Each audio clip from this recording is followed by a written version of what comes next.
related to cyberbullying. Focus group discussions.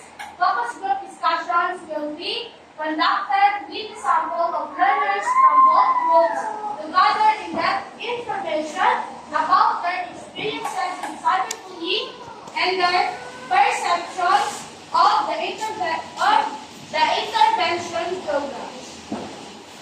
3.5 Data analysis. Quantitative data. Statistical analysis will be conducted using SPSS software to compare the pre-test and post-test scores of the control and experimental groups. Qualitative data. Thematic analysis will be used to analyze the data from the focus group discussions. 3.6 Ethical considerations. This study will adhere to all ethical guidelines for research involving human subjects. Informed consent will be obtained from all participants and the confidentiality of the responses will be maintained. Chapter 4. Findings and discussions. This chapter will present the findings of the study, including the prevalence of cyberbullying, the effectiveness of the intervention program, and the factors that contributed to its success or failure.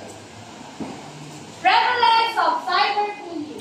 This section will present the result of written survey on the prevalence of cyberbullying among grade learners of Dato Pamulima Integrated School.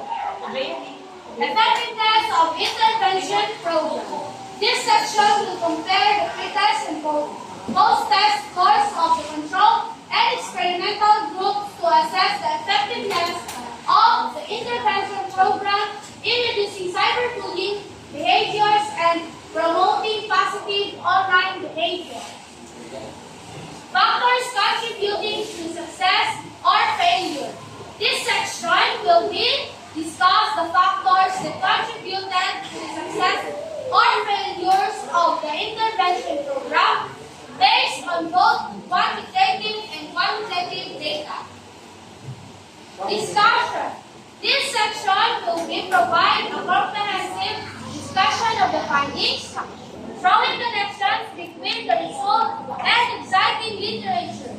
It will also explore the implications of the findings for developing effective cyberbullying prevention and intervention programs. Chapter 5. Recommendation and conclusion. This section will provide recommendations for addressing the issue of cyberbullying among grade learners of Dato Pamulima Integrated School. This recommendation will be based on findings of the study and will include school-based interventions, recommendations for school-based programming, initiatives to prevent cyberbullying and educate learners about the risks and consequences. Second, parent and community involvement. Recommendations for engaging parents and community members in cyberbullying prevention efforts. Third one, policy and legal considerations.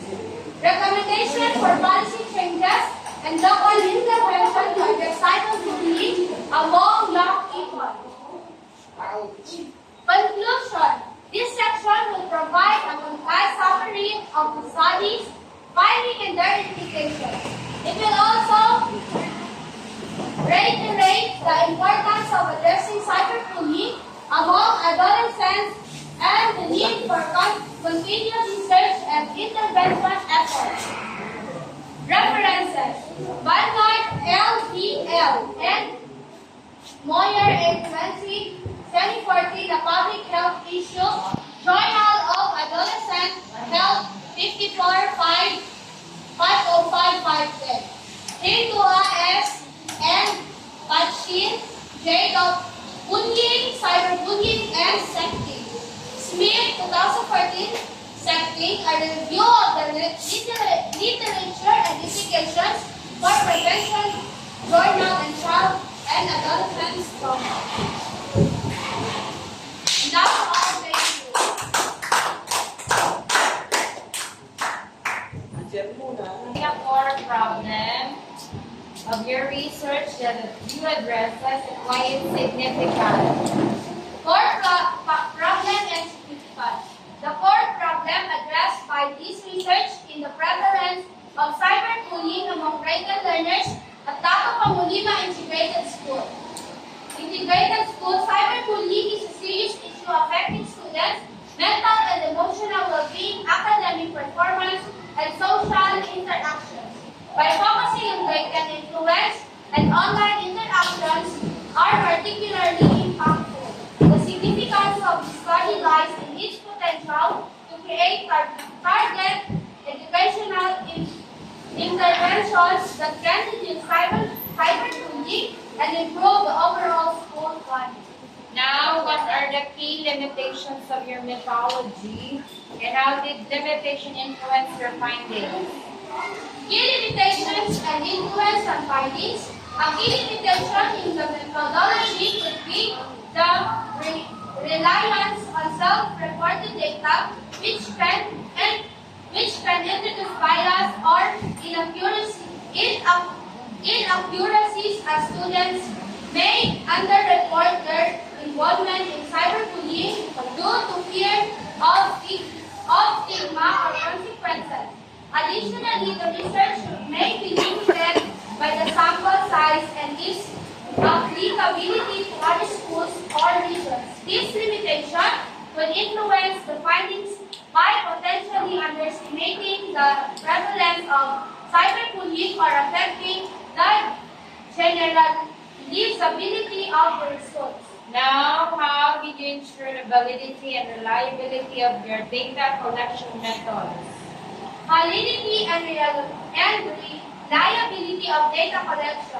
To ensure validity and reliability, it's important that the data collection tools such as surveys or questionnaires were tested for consistency and accuracy. This could include pilot testing and refining the tools before full implementation to ensure that accurately capture the behaviors related to cyberbullying. Additionally, employing multiple data resources such as teacher and parent report could help cross-check and self-report data, improving its reliability. Okay, next question. Number 4. Could you elaborate on statistical analysis you employ and justify your choice of techniques? Statistical analysis employed. The statistical analysis likely involve descriptive statistics to summarize the prevalence and types of cyberbullying behaviors, as well as inferential statistics. Example, G-square test or t-test to determine if the educational intervention had a statistically significant effect. The choice of these methods would be appropriate for identifying patterns in the data and evaluating the intervention's effectiveness. Justifications for these techniques would include their ability to analyze categorical and continuous data and provide insights into group difference. Okay, now what are the most significant findings of your research and how do they contribute in existing body of knowledge?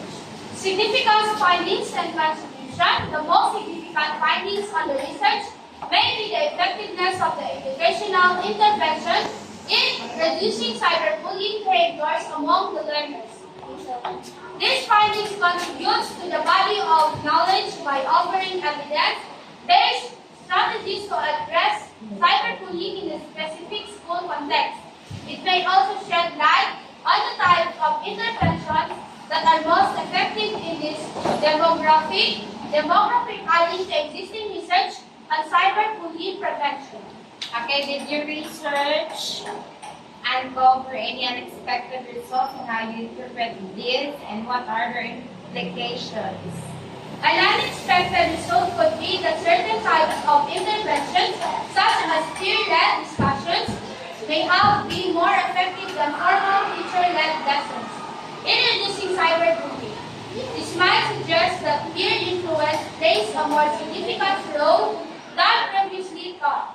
This result would imply the need for schools to incorporate peer involvement in educational strategies on cyberbullying. Now, what are the practical implications of your findings and how might they be applied in real-world settings?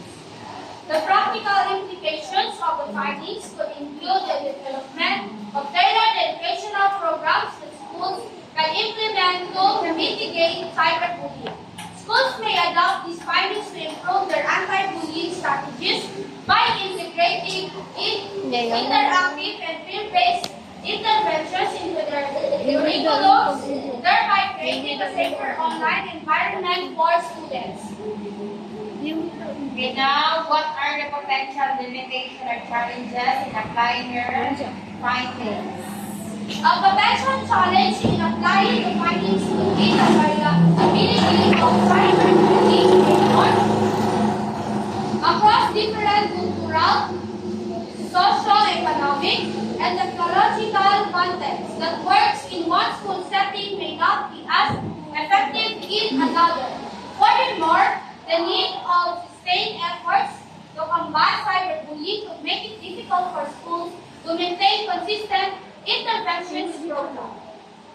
Okay, next would be what are the next steps in this line of research or future studies?